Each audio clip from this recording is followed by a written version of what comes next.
गुरुर्ब्रह्मा गुरुर्विष्णु गुरुदेव महेश्वरा गुरु साक्षात पर ब्रह्म तस्मै श्री गुरुदेव नमः। नमस्कार दोस्तों, मैं रविंद्र सैनी दिल की बात में आपका स्वागत करता हूं। आप सभी को गुरु पूर्णिमा की हार्दिक शुभकामनाएं। आज के परिवेश में गुरु परंपरा तो नहीं है, बट जो भी आपके मेंटोर हैं, आपके बॉस हो सकते हैं, आपके कोई दोस्त हो सकते हैं जो आपको अच्छी शिक्षा दे, अच्छे सन्मार्ग पर चलाएं, वो आपके गुरु हो सकते हैं, आपके माता पिता हो सकते हैं। तो गुरु का हमेशा आदर करिए। इसी संबंध में अगर हम बात करें तो विवेकानंद जी एक बार रेलवे स्टेशन पर बैठे थे और उनका व्रत था। उस व्रत के हिसाब से उनको किसी से कोई भी चीज मांगकर नहीं ले सकते थे, जो उनके गुरु के दिव्य शिक्षा के अनुसार था। वो रेलवे स्टेशन पर बैठे थे और काफी भूखे थे, तो उन्होंने सोचा कि भाई मैं किसी से कुछ मांगकर तो नहीं ले सकता।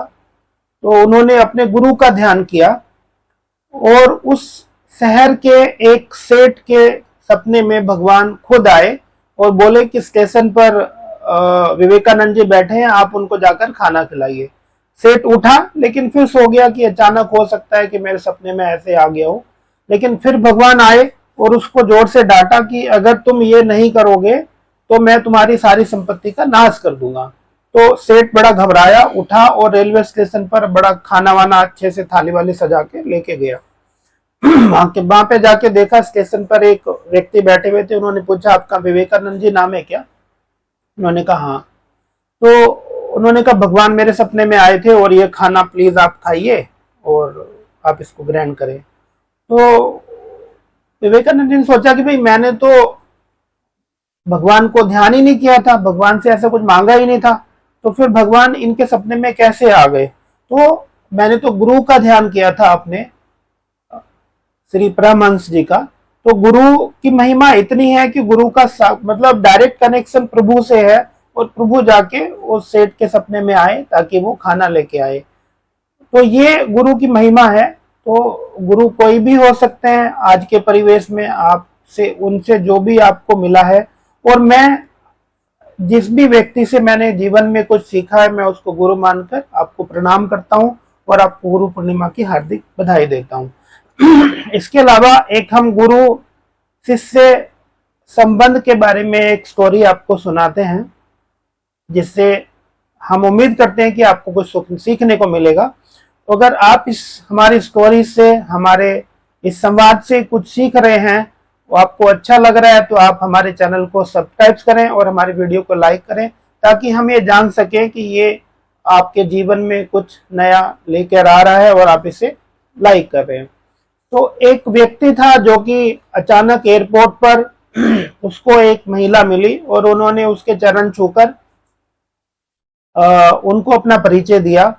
तो वो महिला बोली कि अरे बड़ी खुशी की बात है, आप मेरे शिष्य रहे, मुझे तो याद भी नहीं है। तो व्यक्ति बोलता है कि मैं 7 साल की उम्र में मैडम आपकी क्लास में था और आपने उस दिन ऐसी घटना घटी थी कि जिसको मैं आज तक भूल नहीं सका हूं, और आप ही की वजह से मैं एक सक्सेसफुल टीचर हूं और बाकी बच्चों को अपना शिक्षा दे रहा हूं। तो उन्होंने कहा भाई कौन सी प्रेरणा मिली, मेरे को तो कुछ याद नहीं है।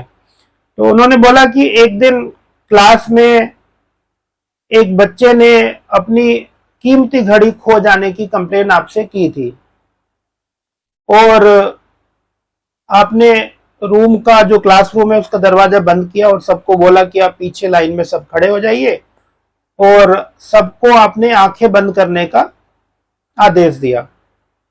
तो आपने जैसे तलाशी ली तो मेरी जेब में वो घड़ी मिल गई और आपने बिना क्षमा प्रार्थना करे ही मुझे माफ भी कर दिया और मुझे उस पीड़ा से, जो मुझे सब चोर कहते, उससे बचा लिया जीवन में।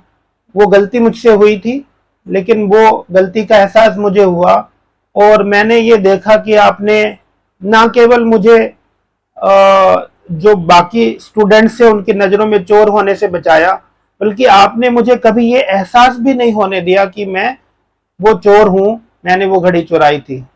उसने बोला बेटा मुझे तो ये पता ही नहीं है कि तुमने घड़ी चुराई थी। बोलो ये कैसे संभव है, आपने ही तो मेरी जेब से वो घड़ी निकाली थी। तो मैडम ने बताया कि भाई जब मैंने सबको आदेश दिया था कि आप सब लोग अपनी आंखें बंद कर ले और पीछे खड़े हो जाएं, उसी समय मैंने अपने भी आंखें बंद कर ली थी और मुझे वो घड़ी मिली और मैंने टेबल पे रखी, तभी मैंने आंखें खोली और उसको जिसकी भी घड़ी थी उसको बोला कि भाई आप घड़ी ले लीजिए। तो इस स्टोरी से हमें यह शिक्षा मिलती है कि किसी की गलती को अगर हम छिपाकर उसको आगे प्रेरणा दे सके और उसकी गलती का एहसास भी दिला सके, ताकि जीवन में वो इस पीड़ा से बचकर आगे अपना बढ़ सके और जीवन में कुछ अच्छा कर सके। तो यही आज की स्टोरी है। वंस अगेन आपको गुरु पूर्णिमा की हार्दिक बधाइयां। धन्यवाद, थैंक यू, नमस्कार, जय हिंद।